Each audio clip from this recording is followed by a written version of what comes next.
Okay, well, you'll find them in Victoria Park in Hong Kong. You'll find them in Singapore. You'll find one in the UK and in the Netherlands. What we're talking about today might get the bristles up on the back of your neck, or you might be cheering, but there's rarely a mid-ground on this one. We're talking about protest parks today on TPL Media. All right, let's get into this. Joining me to talk about protest parks, Paul Micucci. Thanks so much for taking the time on this one, Paul. Yeah, protest parks, Mike, and I'm going to add another one, marathon miles. Okay. Or kilometers, as we say in Canada. But I really wanted to add that because I do want to talk about that too, because it really does fall in the same category in my mind. Now, it might not be to others, but I want to talk about it. Yeah. Before we start the show, and to kick off the show, I really want to remind people of something, because I'm going to bring it up a number of times. The Organization for Economic Cooperation and Development, which is it's the intergovernmental body that takes a look at all developed countries in the world. Right. So they've issued a warning that Canada is going to fall out of the productivity ranking.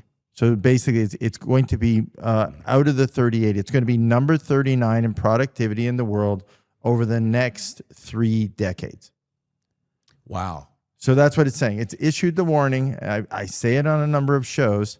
It's a startling fact, actually, that we got there. I mean, it is a fact. If you think about how we ended up there, even at 38, from where we were even just a few years ago, and now here we are continuing to fall. No, that productivity, I think, dovetails nicely with what we're talking about. It does. You and I had a discussion one day. Now, I have to tell you, listen, buddy, I've taken credit for this a few times, but as you reminded me this morning, and it's true, we got talking about traffic and the congestion in major cities that is associated, and frankly, the inconvenience, in some case, violence, and the continued ongoing protests that go on in Toronto, congesting our lives. And I don't know how it came up, but at one point you said, why don't we just have a place where we could do this, where the protests can take, like we'll create, and we started to talk about creating Protest Park. I like to call it Democracy Park. Okay? Democracy Park. Okay, we'll call it Democracy Park. We can call it whatever you want. But, you know, we went through months throughout the winter where people were down at City Hall. They were on all the roads in the downtown core of Toronto. They were out west. They were protesting everything that was going on in the world from other countries that have nothing to do with, well, very little to do with Canada, quite frankly, other than the people who are from that country live here.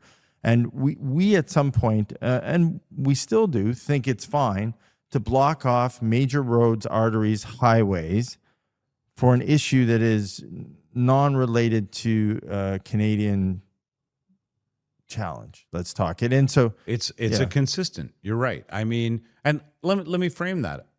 We live in a country where everybody from around the world is welcome. We have a very diverse nation of people. We look out for one another. The reason that we are this way is that we have this view of the world. Canada is rarely involved in anything that is, strike intensive or offensive to another nation. This is really not the place we necessarily need to be shouting at the top of our lungs on behalf of somebody else's problem. Right. No. So, and a lot of people would say, quite frankly, it's my right. Absolutely. Which I said the Canadian Charter of Rights and Freedoms. So I went to it, and there's several cases on this. So this has actually been something that we've looked at in Canada for, 50, 100 years. We've been through different cases on this. And there, it's interesting. The Supreme Court basically ruled that you could park your car in the middle of the road as a protest. How's that helpful? Right. But then they overturned that in the years later.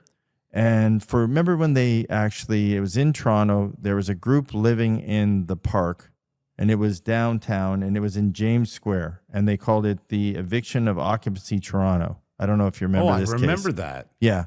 They went in and evicted them, saying, yeah, you can protest, but you can't take possession of private property in order to protest. So that's the fine line here that we're talking about. So yes, you can protest, and it's everyone's But right to you can't protest. impede public space in which to do it. Well, that's a fine line. So in this case, they went and set up shelters, homes. You know, they were homeless. They went and actually set up places to live, and they said that this is a protest. It's not an encampment. I recall that was right. I think the ruling said, okay, then you have to leave at the end of every day.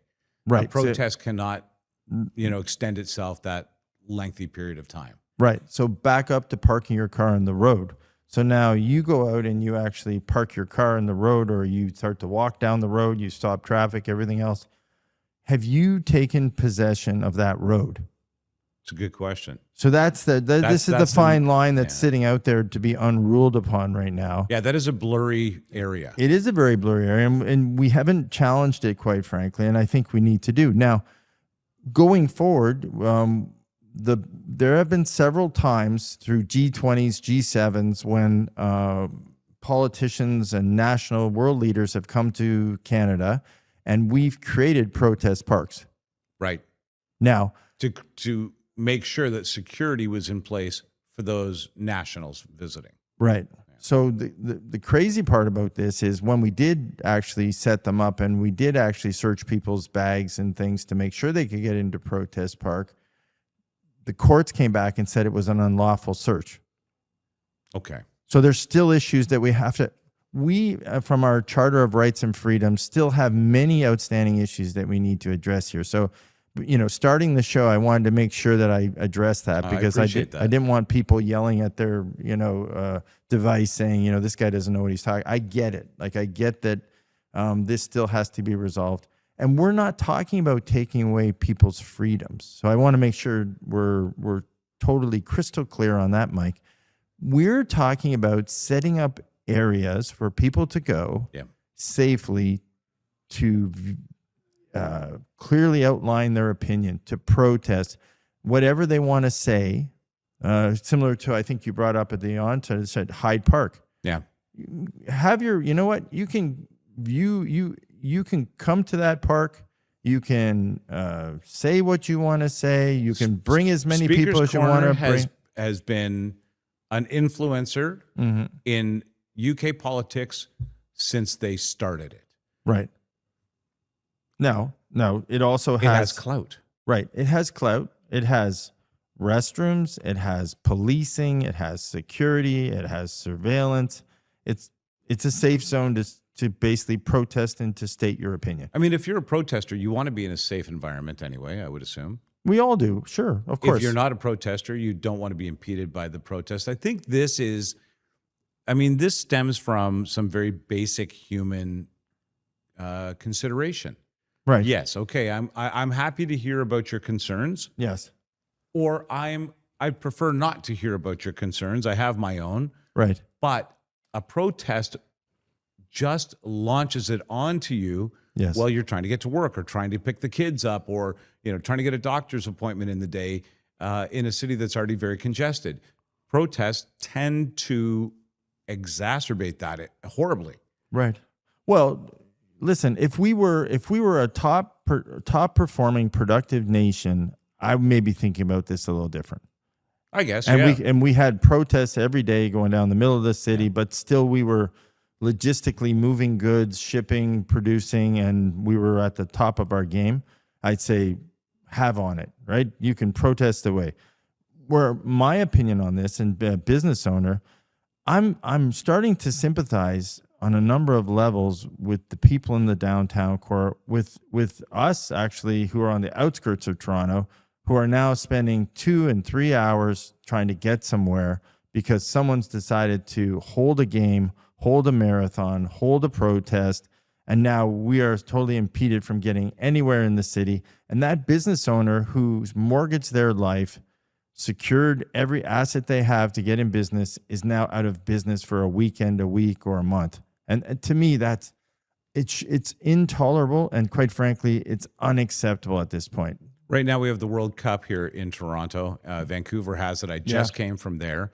Just the construction and setup in Vancouver for the World Cup has created such a congestion in Vancouver and such a detour scenario. In Toronto, there's a whole core area closed that is mainly